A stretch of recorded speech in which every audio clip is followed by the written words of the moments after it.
Hey everyone, today I'm going to show you how to get a Supabase key and project URL quickly and easily. So these two details are needed when connecting your app to Supabase project.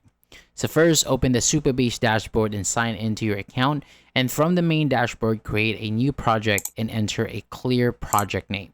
Next, create a strong database password and keep it somewhere safe since this is used to manage your project's database.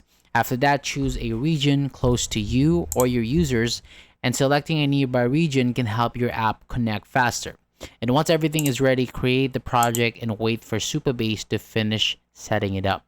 And when the project opens, go to project settings in the bottom left corner, then select API keys, find the publishable or anon key, which is safe for client-side apps, and do not use the service role key because it should only be kept on the server. So copy the publishable key and save it in your environment file or secure notes. Next, open the data API or API section and find the project URL and copy it as well. And you now have your Supabase publishable key and project URL. So these values allow your app to connect to Supabase and use its services.